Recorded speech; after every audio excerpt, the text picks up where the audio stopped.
Hello दोस्तों, स्वागत है एक बार फिर से आप सभी का आपके अपने चैनल एडुटेनमेंट पर। आई होप आप सभी लोग स्वस्थ होंगे और आप लोगों के प्रिपरेशन भी अच्छे से चल रही होगी। दोस्तों आज की इस वीडियो में हम लोग बात करेंगे कि आपका DSSS junior judicial assistant, senior personal assistant और पर्सनल असिस्टेंट का जो आपका एग्जाम होना है 2024 के अंदर, जिसकी मार्च के अंदर डेट्स आ भी गई हैं।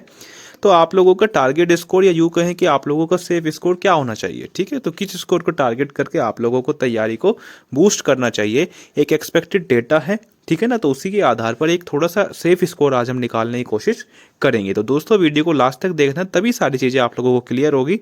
और एक बहुत बड़ा डाउट है सेक्शनल कट ऑफ को लेकर के, ठीक है ना। एक बहुत बड़ा डाउट है दोस्तों आप लोगों का सेक्शनल कट ऑफ को लेकर के कि इसमें हर सब्जेक्ट की, हर सेक्शन की क्या इसमें अलग कट ऑफ जाएगी। तो उसका भी एक नोटिस था, नोटिफिकेशन में मेंशन था, उसको भी एक बार देख लेते हैं। तो चलिए दोस्तों वीडियो को स्टार्ट करते हैं। देखो सबसे पहले ये सारा एक्सपेक्टेड है, ठीक है ना। ऐसा कुछ RTA रिप्लाई अभी तक नहीं है, बस ये सारा एक्सपेक्टेड डेटा है जिसके आधार पर सेफ स्कोर निकालने की कोशिश करेंगे। देखो टोटल फॉर्म हम मान लेते हैं कि एक्सपेक्टेड 1 लाख से ज़्यादा ही होंगे, ठीक है ना। अब 1 लाख से ज़्यादा का मतलब 1,10,000 तक जाएंगे मैक्स टू मैक्स, ठीक है। क्योंकि अभी एक असिस्टेंट और LDC वाली जो आपकी पोस्ट आई थी ना, असिस्टेंट LDC और स्टेनो वाली, जिसके अंदर 2300 से ज़्यादा वैकेंसी थी, तो उसके अंदर भी 1,12,000 के आसपास ही दोस्तों आप लोगों के फॉर्म फिल करे गए थे, ठीक है।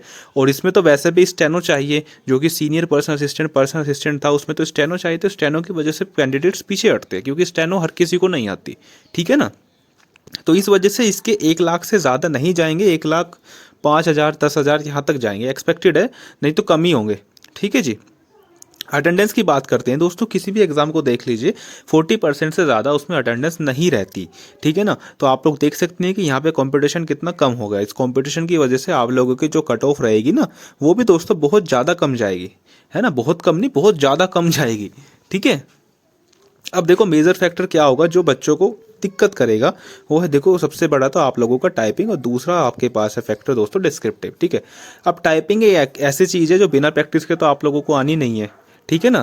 प्रैक्टिस हर चीज़ में चाहिए, लेकिन टाइपिंग को बच्चे सीरियसली नहीं लेते, जिस वजह से ज़्यादातर कैंडिडेट इस एग्ज़ाम में फेल हो जाते हैं, ठीक है ना। क्योंकि स्पीड इसमें मांग रखी है दोस्तों आप लोगों की 40, ठीक है ना। 40 की स्पीड लाना दोस्तों बहुत एक बड़ा काम होता है, ठीक है ना। तो अभी से अगर आप लोगों ने टाइपिंग स्टार्ट नहीं करी है तो धीरे धीरे प्रैक्टिस करना स्टार्ट कर दो, आधा 1.5 घंटा इतना निकाला करो रोज़ में, ठीक है। दूसरी है दोस्तों डिस्क्रिप्टिव। अब डिस्क्रिप्टिव में दोस्तों कंटेंट के साथ साथ आप लोगों की जो राइटिंग स्किल्स हैं वो भी दोस्तों काम करती हैं इसमें, है ना। तो ये भी दोस्तों डिस्क्रिप्टिव थोड़ा सा लक बेस ही हो जाता है, ठीक है। एग्जामिनर का मूड कैसा है ना, आप लोगों ने अगर किसी ने CGL या अगर किसी ने CGL या CHS में डिस्क्रिप्टिव दिया होगा तो उसको पता होगा कि डिस्क्रिप्टिव जो होता है पूरा लक बेस होता है, ठीक है। तो चलिए दोस्तों एक बार एक नोटिस हो रहा है, मैं उसे और आप लोगों को दिखा देता हूँ, फिर आपकी कट ऑफ पर बात करेंगे। देखो टारगेट स्कोर आप लोगों का सीनियर पर्सनल असिस्टेंट और पर्सनल असिस्टेंट के लिए क्या हो सकता है, ठीक है। तो वो दोस्तों एक बार आप लोग इससे देख लीजिए।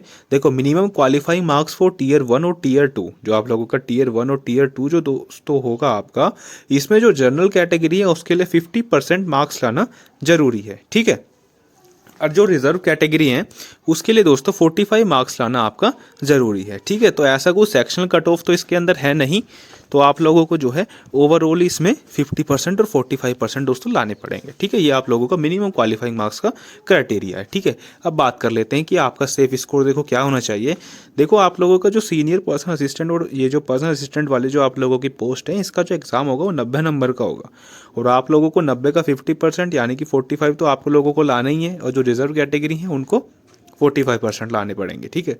लेकिन आप किसी भी कैटेगरी से आते हैं, अगर आप 65 के आसपास पहुंच जाते हैं, 65 भी दोस्तों मैंने बढ़ाकर लिखा है, ठीक है, इसको आप 60 भी मान के चल सकते हैं, ठीक है। ये बिल्कुल सेफेस्ट जोन है। अगर आप लोगों के 60 से 65 के बीच में दोस्तों आप लोग नंबर स्कोर करते हैं वहाँ पे, तो आप बिल्कुल सेफ रहेंगे सीनियर पर्सनल असिस्टेंट के लिए, ठीक है जी। बाकी बात करते हैं दोस्तों जूनियर जुडिशियल असिस्टेंट की, ठीक है।